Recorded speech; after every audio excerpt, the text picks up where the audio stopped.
When you hear the word school, students in pre-K through high school likely come to mind, but there is a whole population outside that group eager to learn. That's where Maine's adult education programs come into play. South Portland's program recently received grant money to better support asylum seekers and immigrants who are learning English. News Center Maine's Chloe Thibault has more on what this investment means for an increasingly diverse city. Honorat. To teacher Nicole Arujo, education Bruno is a vehicle to success, and this classroom is a launching pad. Turn to page 4. Giving new opportunities to new Mainers looking for new beginnings. I think it's hard to survive if someone can't speak English in a place like Maine, where the majority of people only speak English. We have new notebooks.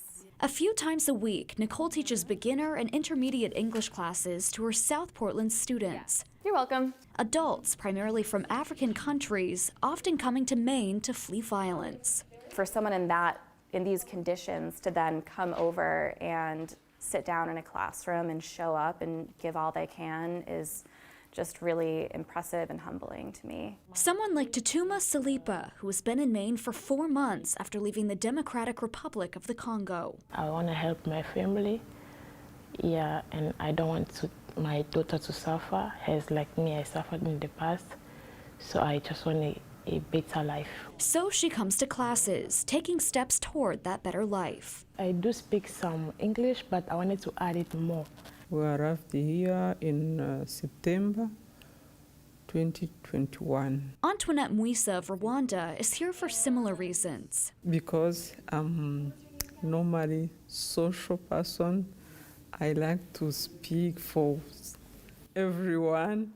South Portland Adult Education is able to help more people like Tutuma and Antoinette thanks to 2 recent grants from the Maine Department of Education and John T. Gorman Foundation, totaling more than $360,000. We're really excited to see the opportunity that South Portland has to really serve the people in its community in a more meaningful way.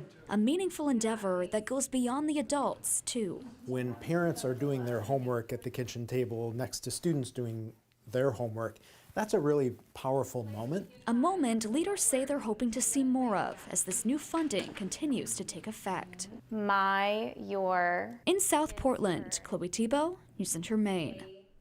Classes are free to students through the funding and support from taxpayers. This funding also helps provide transportation to adults who may not be able to get to class otherwise. The money from the Maine Department of Education came from American Rescue Plan Act funds. There's still some money available for other programs.